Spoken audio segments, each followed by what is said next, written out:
За энэ хуулийг би бол дэмжиж байгаа. Тэгэхээр ер нь бол 70 хэдэн санал хураалттай байна гэдэг бол анханасаа бас яг энэ мэржлийн хүмүүсийн зөвлөгөөг бүрэн дүүрэн аваагүй учраас олон саналууд мэржлүүдийн одоо саналаар орж байгаа байх. За ингээ хилцүүлгийн явц дэмжээ явна. За нэг одоо асуудал бол одоо байнга над руу манай малчтаас маш их одоо санал тавьж байгаа. Өөрөөр хэлбэл одоо 2021 онд малчтын нийгмийн даатгалын шимтгэлийг нэг удаа одоо нөхөн төлөх энэ одоо хуулийн төслийг санаачилж энд 16,000 гаруй малчин дээрээс нь 6,000 гаруй хуваарь хөдөлмөр эрхэлсэн хүмүүс хамрагдсан. Тэгээ энэ одоо хуулийг дахин одоо явуулж өгөөч одоо баталж өгөөч гэдэг ийм хүсэлтийг тавьдаг. Энэ хүсэлтийн дагуу Тэмүүлэн Батчаргал нарын гишүүд малчны тухай хуулийг 2024 оны 5 сард батлуулсан. Энэ 5 сард батлуулсан жоохон жим гэж байна. 5 сард батлуулсан. 5 сард батлуулсны үр дүнд одоо малчны нийгмийн даатгалын шимтгэлийг нөхөн төлөх энэ одоо асуудал 25 оны 1 сарын 1-ээс 1 жилийн хугацаатай хэрэгжих ёстой байсан. Гэвч харамсалтай засгийн газар дагсан одоо журмаа гаргахгүй байсаар байгаад одоо өнгөрсөн оюун эрдэнэ засгийн газар энэ асуудлыг тоогоогүй. Дээрээс нь Зандан шатрын засгийн газар энэ асуудлыг тоогоогүй.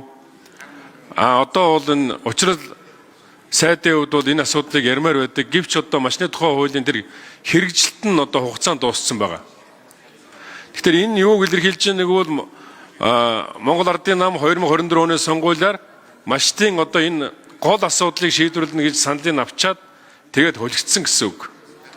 Тийм учраас би одоо энэ хуулийн малчны тухай хуулийн энэ заалтыг 1 жилийн хугацаагаар одоо сунгах ийм одоо хуулийн төслийг өнөөдрөөс эхлээд одоо гишүүдээр гаруй зурулна.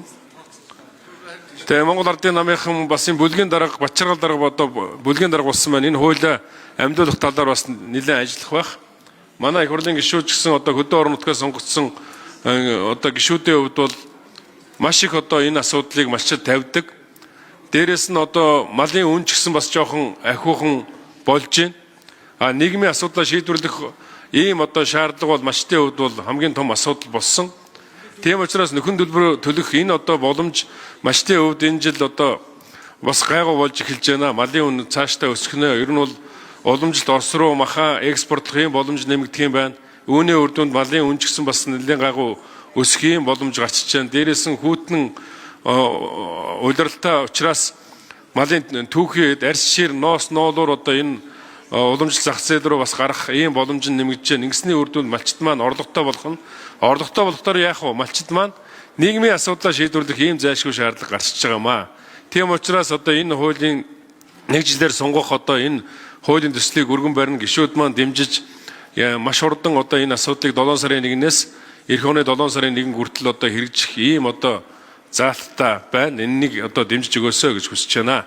Тэгэд малчид нөхдүүд одоо энэ одоо их хурлын гишүүдийг хөдөө орон нутагт ажиллахад нь чихнээс нь сайн хон хуяад энэ асуудлыг дэмжихгүй бол одоо дараагийн удаа сонголт байхгүй болно шүү. Монгол Ардын намынханд ялангуяа та нар бол хөлөгтөж хандлаа шүү гэж сайн захиж хэлээрэй гэж малчтаа захих байна.